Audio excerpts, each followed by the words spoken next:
welcome to Ideagen TV, live from Miami. I am honored and privileged to be here today with Brian Hecker, Senior Director of Basketball Analytics and Innovation at the Miami Heat. Brian, welcome. Thanks for having me, Gary. You know, Brian, it's my concern about this interview is that you've been with the Heat for 21 years and had to have started at 3 years old. So how is that even possible?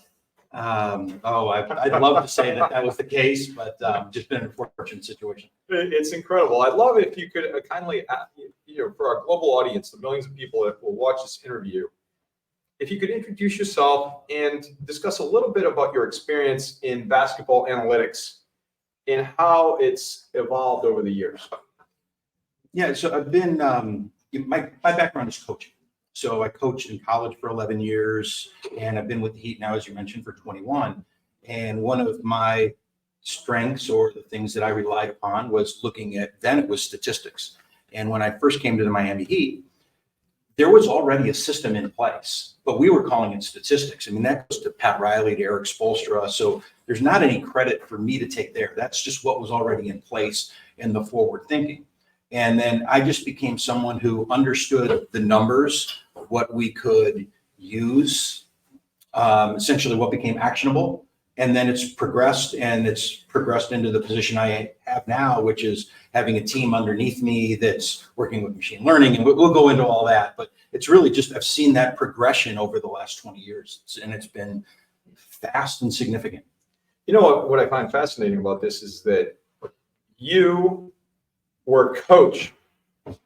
That's not traditional, is it? For your line of work?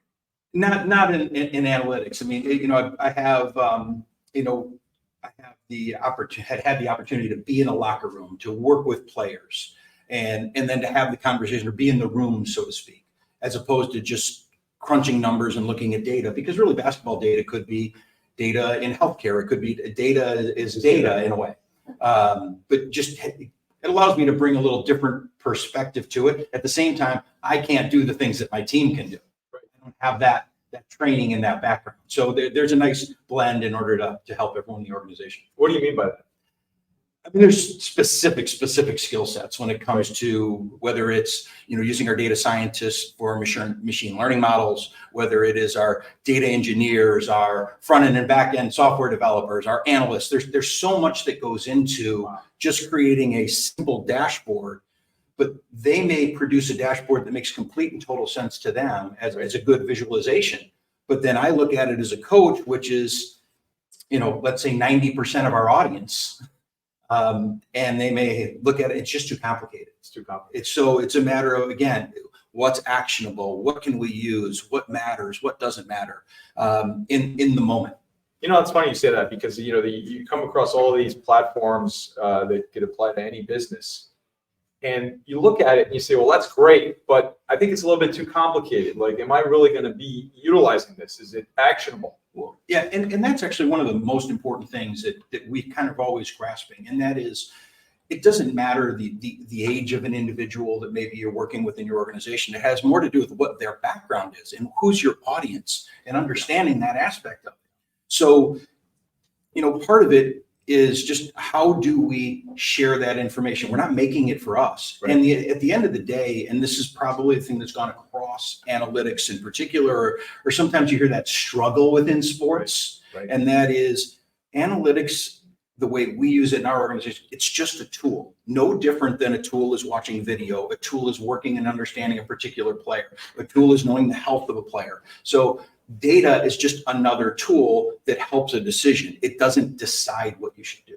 It doesn't decide what you should do. That's fascinating, because we've had some conversations along the way about that. So how do you utilize that data? But it's the interpretation of it. Yeah, it would be silly. I mean, I've been fortunate in the time I've been there, but for me to look at Eric Spoelstra, who's been with the Heat for 29 years and a head coach for 16 years, saying, no, this is what you're supposed to do because the data says that.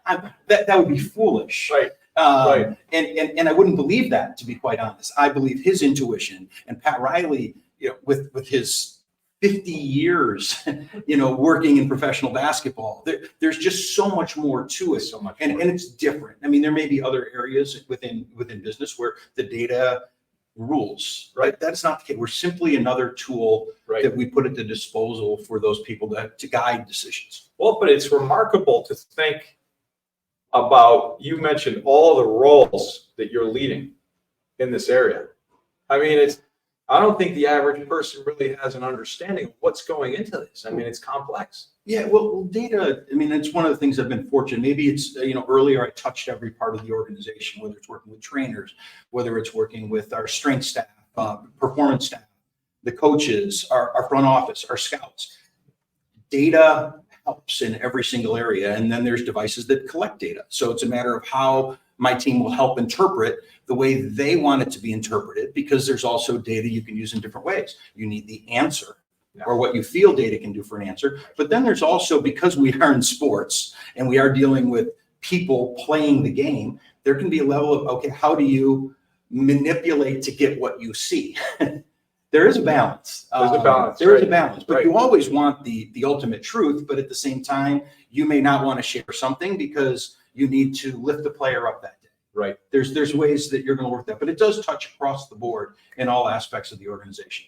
And we're okay to be to take the opposite role. That's one of the wonderful things with, that Pat Riley allows, and that is, it's, look, I want to know something that I'm not thinking. That's important. That is important. As opposed to some organizations may say, no, we want everybody to be in line. We have that opportunity. Those are that's called blind important. spots, right? Yeah. And that's why he's such a great coach, because he wants to know where those blind spots are, right? Yeah, it's important for our organization to be able, again, information is information. The more information you get, it is better. It's just a matter of how you're going to disseminate and how you're going to make decisions from that information. Right. And that's the ultimate challenge. And so back to AI for a moment. Sure. I mean, I just continually think about the AI component. 2022, ChatGPT, OpenAI, it's transformed the world and accelerating this pace of innovation on every level. How do you see AI, generative AI, impacting the work that you're doing? Yeah, well, AI is a really large sector. And I think there's a misunderstanding. And let's go specific to sports. Yeah. We're very fortunate in having, in working for an organization in the NBA. And we've actually been using AI technology for over a decade. Is that right? Yeah. So there are lots of things. If you were to just go to like the website, you'd see simple things where it may talk about how if two players come together, did they just cross each other?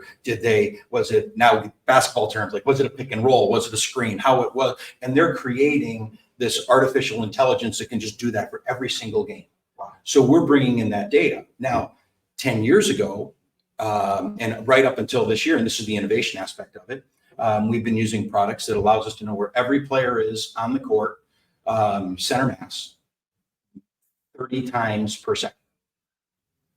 And so we have a team that looks into that, but we also are using AI that is making decisions for us and putting what we call markings on the data, and we're able to look at it in a different way. Well, in the innovation of the NBA, we've now moved and we have continued to progress in that situation, in that particular landscape. And now with the new technology that we're still working through, and that is we now have 30 points per player, 50 times per second. So we know where appendages are in different parts of the body, and that will lead into performance. So the innovation is in the AI aspect is definitely already at the league level for us. And we continue to push it. And then we take subsets of that, which would be machine learning. Sure. And now we're taking that data and we make predictive models on different things that I'm not really going to go into. But obviously we got to have our own secret sauce. But those are the types of things that we're able to do. And I'm fortunate to have a good team below me that's able to look at different things and create machine learning models. And, we're not, we touch base on neural networks and things such as that. But you're always trying to stay ahead because the rules are such. And, at the end of the day, it's about winning. Yeah. And you can only win between the margins. So the more we can investigate those margins, the more hopefully. Are those margins becoming smaller and smaller? Is it? Yeah. They are. So those 50 points per second on where everything is happening on the court, is it becoming that detailed?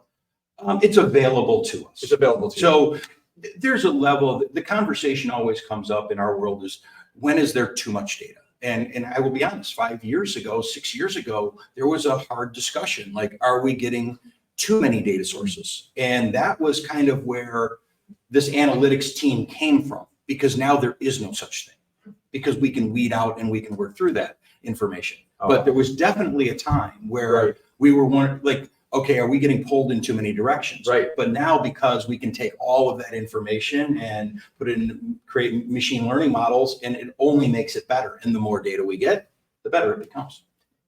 Coach, you were a coach. You still are a coach. You'll always be a coach, right? Yeah.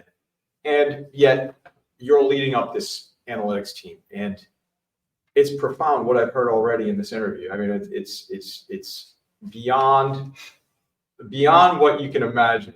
Before, I mean, I was expecting an incredible interview, but I'm blown away by these insights.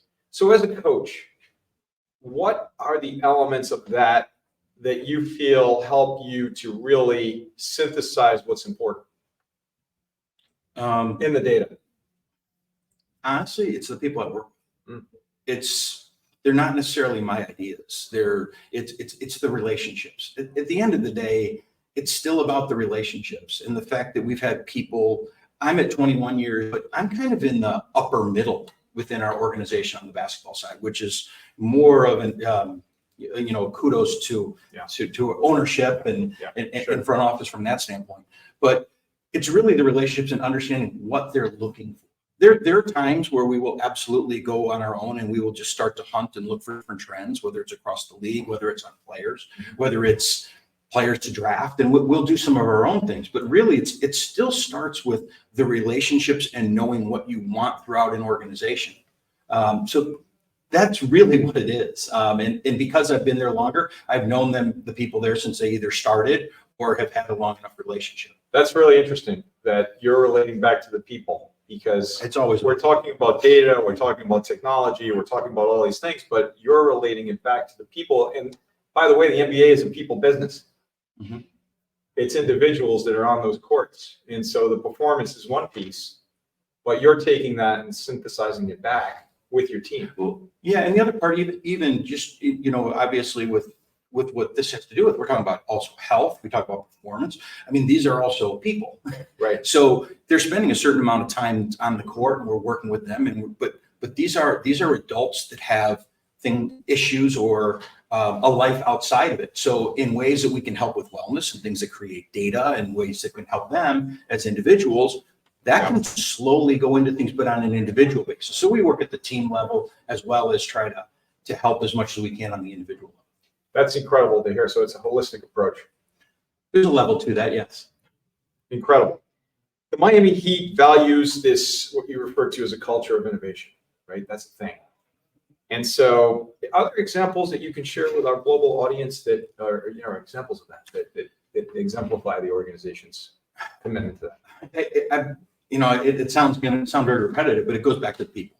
Yeah. It really, really does. And when you have an ownership that is in play as long as it is, Pat Riley there for 29 years, and Eric Spoelstra there for 29 years, and our head of media relations there for 29 years, and then our general manager there started as an intern in year one with the Miami Heat. Wow. And that's what I'm saying. So myself at 21 years, I'm in an area where there's probably 10 to 12 people in the offices upstairs, and I'm probably only been there the second shortest. Wow. So you kind of, and even in our coaching staff, you have former players. So it's really about this understanding what our culture is, and it comes from the people. Yeah. And then you're able to innovate within this and adapt, and we're always sharing information. Of course, data can play a part in it, but that's just on court and trends. But it's again, it sounds like I'm skirting the question. I'm really not. It really goes back to the people and understanding, hey, we have to innovate within what's important to us, because as soon as you lose what's important to your own organization, that's when you can stray. And that's one of the, like I said, the strengths of the people that I work with. I completely agree. And so I'd like to shift just a bit to collaboration. Mm-hmm. So Ideagen is all about collaboration. The folks, the 30 plus speakers in Miami for this summit and all the summits, the thousands of speakers that have come through, from ambassadors to Olympians to leaders in sports, et cetera, all have something in common. They have a commitment to collaboration. Brian, I'd like to ask you, why is collaboration so critically important to you and to the Heat? Yeah, and it's something that's just, like I said, it's still top down. It really is. There's always going to be, you're talking about a player, and what's important is, how does a staff member connect to a player? And now you have, I can't be, so I may be an authority on data, but at the same time, if a player rolls an ankle, I'm not going to go in and say, well, the data shows if you do this with an ankle, this is going to happen. We're going to defer to our head trainer, and our trainer is going to make those decisions. So now there becomes, okay, can we look at performance data, or when that tweak happened based on camera information and different data, so that we can be aware in an acute versus chronic injury? And then how long does that person work within our coaches and what they can do? And now our coaches and our trainers are collaborating with our performance person. And it's a constant dialogue. That's the one thing that's been very successful. The collaboration is because there's a constant dialogue, and there's lots of crossing paths with different people, so that you're always aware. It's very important to us in our organization. If a player walks in the door, by the time, if we're aware, the first person they make contact with, if they're aware that there was something that's ailing them or happening, they're going to be, by the time they would get to the training room, it's spread. Mm-hmm. So it's about the individual, and that collaboration has to happen at that level. And so you're taking this data and you're sharing it with the experts that can actually utilize it. Correct. And then they influence what they're really looking for. So I can take one of my analysts, and they can look at, now I'll get a little silly on it, but they could look at load, accelerations, decelerations, and everyone has a different opinion as to what creates performance and load and wear on a body. At the same time, what really matters is the person that is looking at that within our organization, how they view it. So rather than have our individuals say, well, this is what it says, they'll share that information. But really what matters is whether it's our PT, our head trainer, or our performance director saying, no, this is what we want. This is the only number that we care about. We're going to make decisions off this. And that's where that continual conversation, it's ongoing. And so you have a diverse roster. And so how do you manage that with all the data and analytics pieces? There's a lot of levels to roster construction. You're talking about having individuals that are 19 years old on a team, along with players that are, well, last year we had a 19 and 40. That's a lot of different life if you think about it. So you're going to approach each individual later. But again, it starts with the relationship of what particular coach or trainer has the relationship with an individual, and then how they digest information. So that's that aspect of it. Then you're looking at whether it's, looking at predictive analysis to who you want to add to your team, right? What might be good in a recommended in a draft that might fit what's important to us, because what's important to us may not be important to another team. Or you can take the speed of the current players and you say, we need someone maybe a little bit faster. That's a simplified. Yeah, right. But at least that's what I would do. But it can all go into something that right. So it doesn't mean they use their speed. Right. It might be faster in moments. Doesn't mean they use it all the time. And so there's, like I said, there's a lot of different lenses to look through, and the key being is that you may have to put this one against this one against this one against this one, and then again, analytics are a tool in order to help guide those that are extremely good at what they do. I want to follow up and ask you this: are you feeling like you're keeping up with this, or is it accelerating so much that like for anybody, it's just a question that I have as a follow-up? No, it's a very fair question. I would say yes. I feel that we are, because we're going to do things at our pace. We have done things a certain way with the Miami Heat. We are continuing to always evolve. Right. And that's very important. So there may be even in technology, there may be a product that I saw 5 years ago at CES. But we're not going to force feed it because it's the latest and greatest and newest. Right. It may not be ready for our organization. Our organization may not be ready for it at that time. So it's very important to know what is important. There's only so many asks you can do. If you continually say, okay, we want you to do this, and then we want you to do this, and then we want you to do this, and do this, and do this, and they're all great assessments on their own. but to then bring them in, it ends up being too much and it becomes lost on the individual because it's still about the people. That's right. Wow. I wouldn't have, coming into the interview, I thought we were going to talk about analytics and everything else, but you're talking about the people, which is incredible. I mean, and it's elementary, right? It's how, our organization has been shaped. But Incredible. again, it's still, we're always trying to innovate. We don't like to be into the original question of, can you keep up? Yes, but we keep up on our pace and what's important to us. And that's really what we know what matters to our organization. And sometimes we can lose our way, or we want to bring something new in and we can play and test. And Sure. Go that route. What about community engagement? Let's shift to that for a moment. So how are you utilizing community engagement tools with the analytics to engage the community that you serve? So that's, and I'm comfortable with it within our organization. Having been there, I work solely on the basketball side of things. So I'm working more on the direct players, but at the same time, we have created like simple apps in order to help the conversation or help with some of the athletes on things. But even as far as fan engagement goes, that's one of the things that our business side and the organization is, they're winning awards every year. They're from a marketing standpoint, from an app development standpoint, and things they're doing in the way they are connecting and being in touch with our fan base, because without our fan base, we don't have that success.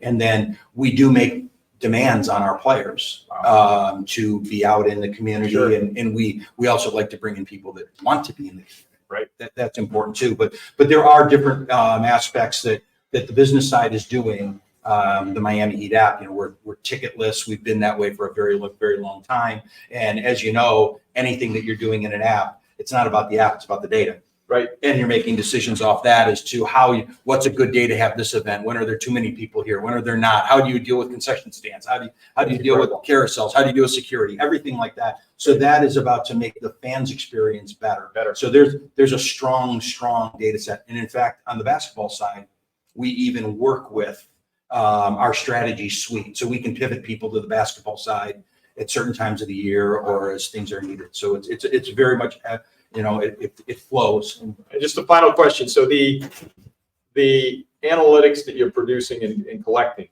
and disseminating, et cetera, is that also fed to the networks for their data? Or no?